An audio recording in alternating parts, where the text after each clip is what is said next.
melanjutkan cerita kemarin yang dimana Soyen telah menyelamatkan Lin Yan saat bertanding dengan Wang Chen menggunakan keterampilan 6 penguasa api miliknya. Saat itulah Wang Chen mengetahui bahwa orang misterius di hadapannya saat ini adalah Soyen.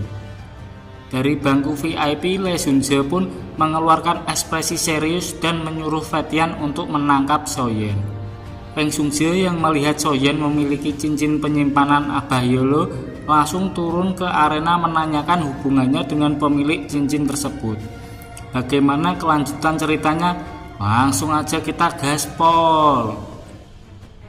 Semua mata di sana terbelalak ketika mendengar pernyataan Feng Xian, karena betapapun banyak orang yang ingin menjadi muridnya, pemimpin pavilion bintang jatuh itu hanya menerima Mu Qingluan sebagai muridnya setelah bertahun-tahun.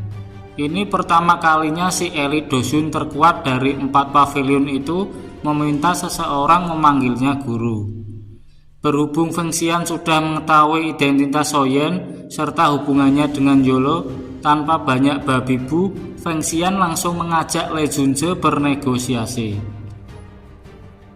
di mana dia dan pavilion bintang jatuh bersedia untuk mengalah dalam pertempuran hari ini. Dengan catatan pavilion petir angin tidak diperkenankan menyentuh Soyen mulai hari ini. Bahkan Lee Junze menatap tajam ke arahnya sambil mengancam jika tindakan Feng Xingze akan mempengaruhi hubungan antara dua pavilion tanpa ragu sama sekali. Feng Xian menegaskan bahwa dia tidak akan membiarkan siapapun menyentuh Soyen bahkan jika harus berperang melawan pavilion petir angin. Lee Junze tidak bisa menahan wajahnya yang memerah, sama sekali tidak mengharapkan Feng Xingze yang terkenal bebas lepas dan hampir tidak pernah memicu pertentangan ini justru tiba-tiba bersikap keras kepada pavilion petir angin. Meskipun mereka sama-sama elit Dosun, Feng Xian adalah orang yang merambah ranah ini paling lama di antara pemimpin 4 pavilion lain, dan secara wajar dan dianggap juga sebagai orang terkuat di antara mereka berempat.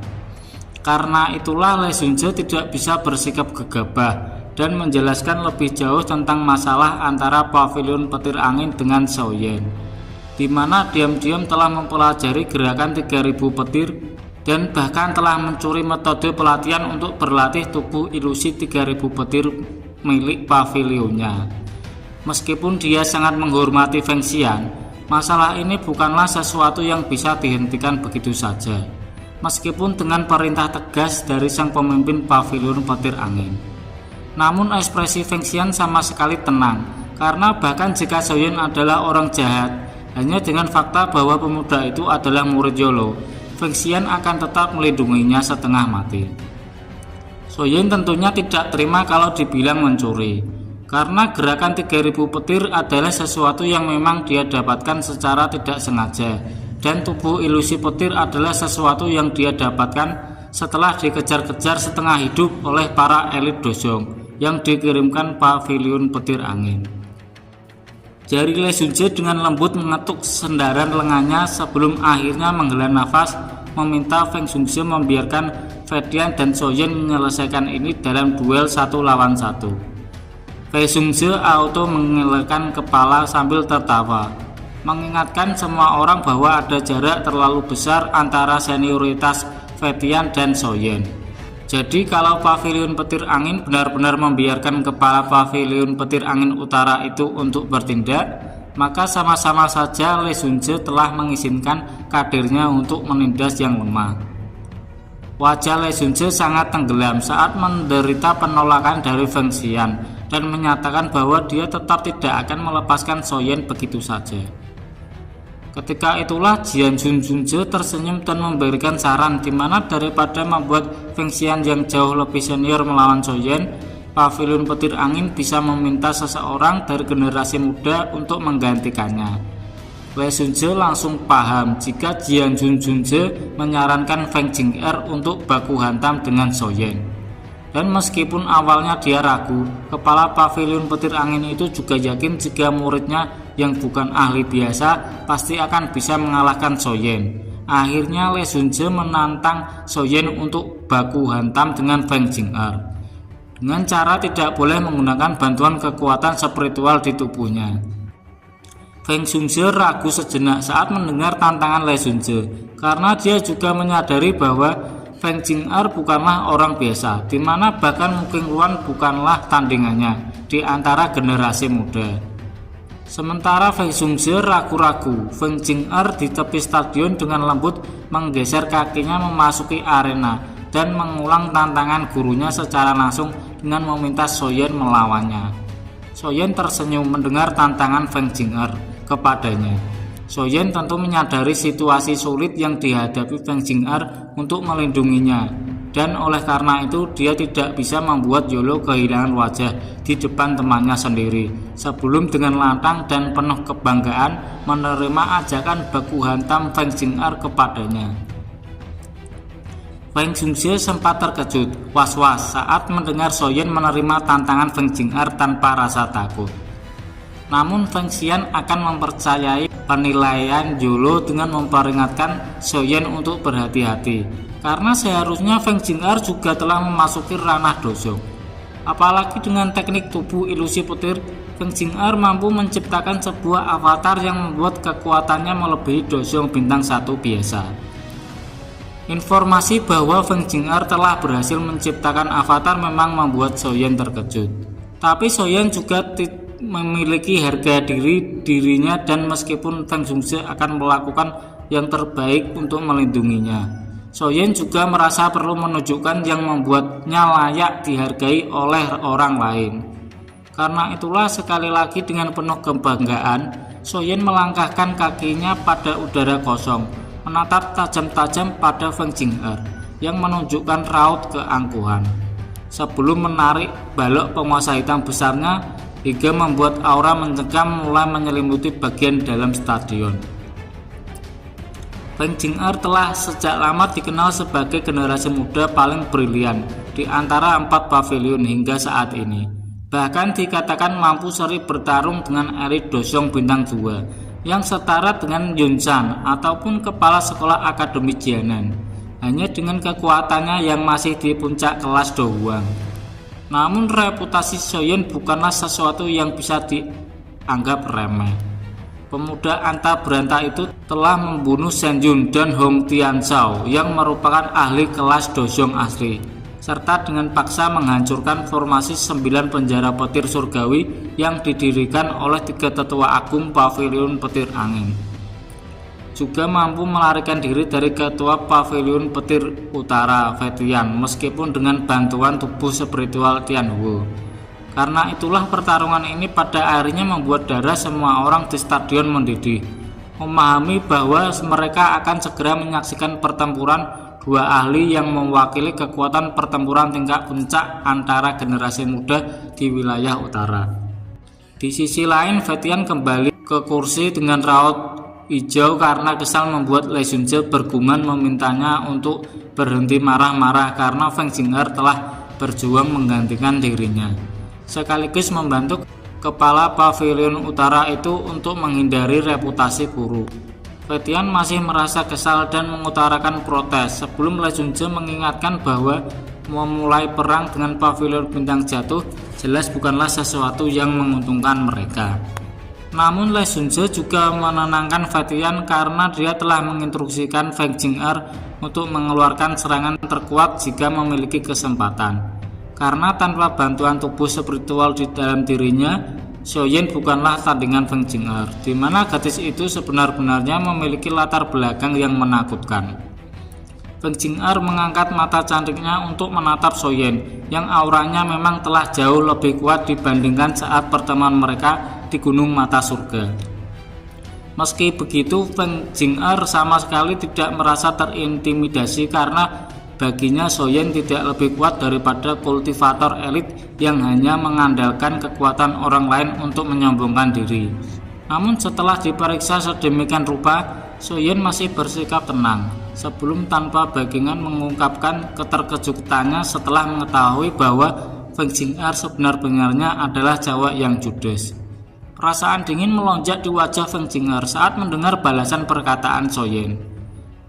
Sebelum meledekkan Dogi yang mengalir seperti banjir dan petir perak samar-samar melintas di kakinya, sebelum membentuk badai petir yang menyelimuti seluruh tubuh sang nona muda pavilion petir angin, mata Soyen tanpa sadar menyipit saat menyadari bahwa badai petir yang dibentuk oleh Feng Jing'er semakin yakin jika bakat pelatihan cewek judes satu ini memang agak menakutkan, sampai dapat menggabungkan dua macam afinitas Dogi yang berbeda secara sempurna.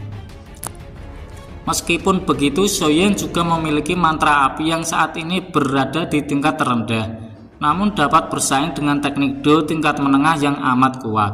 Sementara Soyen menimbang kekuatan kedua belah pihak, di dalam hatinya kain berwarna-warni tiba-tiba melesat seperti anak panah ke arahnya dalam sekejap muncul di hadapan Soyen, hingga membuat ruang di hadapannya menjadi terdistorsi. Cahaya petir yang menyelimuti kain menyebabkan rambut di lengan Soyen berdiri tegak, namun pada akhirnya tetap mampu dihindari oleh Soyen. Kain itu bergetar dengan cepat berbalik seperti ular berwarna-warni yang cerdas sebelum menembak ke punggung Soyen. Meskipun kain warna-warni Feng Jing'er tampak seperti kain biasa, semua orang tahu jika kain itu memiliki ketajaman yang luar biasa, bahkan bisa dengan mudah memotong batu atau pun puncak tebing yang terjal. Di sisi lain, Soyen tidak mau membuang-buang lebih banyak waktu. Api hijau giok dengan cepat berada di telapak tangannya sebelum secara akurat meraih kain warna-warni menembakkan Feng Jing'er dan segera memanggangnya dengan api teratai hati. Meskipun kain warna-warni bukanlah barang biasa, benda itu tetap tidak tahan untuk dipanggang dengan api surgawi dan ditarik kedua arah oleh elit Dozong. Oleh karena itu tidak butuh waktu lama sebelum banyak retakan kecil muncul di tengah kain dan akhirnya benar-benar robek dan menyebar ke segala arah. Tepat ketika itulah Feng Jing'er mengeluarkan serangan berikutnya, membuat pecahan kain warna-warni menyerang Soyen dari segala arah. Hingga akhirnya Soyen pun mengeluarkan teknik aliran 6 penguasanya. Kain warna-warni mengalir seperti hujan dari seluruh penjuru mata angin, menabrak bayangan penguasa yang lebarnya lebih dari 10 kaki dan menciptakan suara jenih terus menggema di sekitar stadion hingga membuat semua orang sangat tercengang di pertarungan luar biasa ini. Kain warna-warni lainnya dengan keras menghantam perlahan bayangan penguasa, menyebabkan bayangan penguasa melingkar bersama dengan Soyen yang dipaksa menghantam tanah dengan keras. Meskipun Soyen dipaksa jatuh, Feng Jing'er tidak berhenti menyerang, karena dia tahu serangan sebelumnya tidak banyak menyebabkan kerugian bagi Soyen. Fluktuasi Dogi yang besar dan kuat pancarkan dari badai petir yang berputar di sekitar tubuh Feng Jing'er. Dalam sekejap membentuk burung ponik berwarna-warni setinggi 100 kaki di depan mata semua orang. Feng Jing'er melukai jarinya sendiri dan mengirim setetes darah segar terbang menuju tubuh burung ponik warna-warni hingga membuat aura agung yang terkandung di dalamnya juga menjadi lebih liar dan kejam. Suara dingin Feng Jing'er menggema di langit sementara sinar cahaya melesat ke arah Soyen sebagai perwujudan dari teknik pembunuh angin yang merupakan salah satu teknik Do paling mematikan di dalam pavilion petir angin. Pemandangan ini membuat semua orang hanya bisa berdecak kagum. Sementara Feng Zhongzhe mencodongkan tubuhnya ke depan penuh kekhawatiran, namun harus memaksa dirinya tenang. Setelah melihat Lei Junze juga sudah siap mengambil tindakan, kalau-kalau dirinya membuat pergerakan yang berbahaya. Semua orang mulai berdesah memikirkan kekalahan Soyen saat jari pembunuh angin Feng Jing'er meruntuhkan bayangan penguasanya. Namun saat semua orang mulai berdesah, saat itulah teratai api hijau giok yang indah tiba-tiba muncul, bertabrakan dengan garis cahaya ponik warna-warni Feng Jing'er. Mengikisnya terus-menerus membuat sinar cahaya semakin meredup sebelum akhirnya benar-benar menghilang. Perubahan jalannya pertandingan yang tiba-tiba berubah ini membuat seluruh stadion bersorak takjub, sekaligus menjadikan tubuh tegang Feng Zhongzhe berubah menjadi rileks di kursi VIP. Tangannya tidak tahan untuk bertepuk dengan gembira, memahami benar kenapa Yolo bisa begitu mempercayai bocah ini. Karena selain Soyen menunjukkan sikap yang menarik, bakat pemuda itu memang jauh lebih kuat daripada Hang Feng. Feng Jing'er berdiri di udara kosong dengan ekspresi gelap, benar-benar tidak menyukai Soyen dengan segala kefakboyannya. Apalagi teratai api Soyen itu masih berputar-putar di hadapannya. seolah-olah menandakan ejekan membuat Feng Jing'er buru-buru menciptakan penghalang cahaya 7 warna yang segera meledak bersama teratai api. Sosok cantik Feng Jing'er terbang kembali setelah kakinya menekan udara kosong, membawa burung ponik raksasanya dan mengaktifkan teknik garis darah penelan jiwa yang membuat tubuh burung ponik itu berubah menjadi cahaya merah pekat yang masuk ke dalam mulut Feng Jing'er. Tubuh indah Feng Jing'er bergetar saat cahaya merah memasuki tubuhnya, disusul dengan kemunculan sepasang sayap ponik warna-warni dari balik punggungnya yang membuat auranya terus meningkat hingga dapat disejajarkan dengan bintang 3 dosong. Xiaoyan hanya tersenyum melihat Feng Jing'er meningkatkan kemampuannya, karena bahkan tanpa bantuan Abah Tianhuo sekalipun, kalau beradu baku hantam, Xiaoyan pun enggak bakal takut. Dengan cepat segel tangan Xiaoyan yang berubah diikuti dengan garis-garis api giok yang menyebar ke seluruh tubuhnya sebagai wujud aktivasi teknik perubahan 3 api misterius. Meskipun Xiaoyan sudah menggunakan perubahan 3 api misterius, Xiaoyan hanya mampu meningkatkan kemampuannya mentok sampai di bintang 2 dosong. Sementara Feng Jing'er meningkatkan kekuatannya langsung menerobos ke bintang 3 dosong, menandakan bahwa teknik yang digunakan Feng Jing'er untuk meningkatkan kekuatan kultivasinya sangatlah tinggi daripada perubahan 3 api misterius Xiaoyan yang masih belum sempurna. Lebih dari itu, ponik hitam ilusi di belakang Feng Jing'er tampak begitu mengencangkan saat mengeluarkan seruan tajam ke langit, membalik sepasang sayapnya yang sangat besar, membawa Feng Jing'er masuk ke dalam kegelapan setinggi 100 kaki sebelum menembak dengan keras ke arah Xiaoyan seperti bintang jatuh. Xiaoyan hampir saja mengeluarkan penyatuan 3 api surgawinya untuk memblokir serangan Feng Jing'er sebelum alisnya berkedut saat merasakan fluktuasi dari dalam botol giok yang menyimpan darah hijau merah ponik iblis surga, menandakan bahwa nona muda pavilion petir angin ini adalah keturunan dari salah satu ras binatang iblis terkuat di seluruh benua Dogi. Makin kesini ceritanya kok makin seru saja ya guys ya, karena bisa menyaksikan pertempuran di tingkat dosong, sekaligus 4 pemimpin pavilion yang berada di tingkat ahli dosun. Gimana keseruan cerita selanjutnya? Jangan lupa di like dan saksikan terus hanya di channel Penguasa Hitam ini.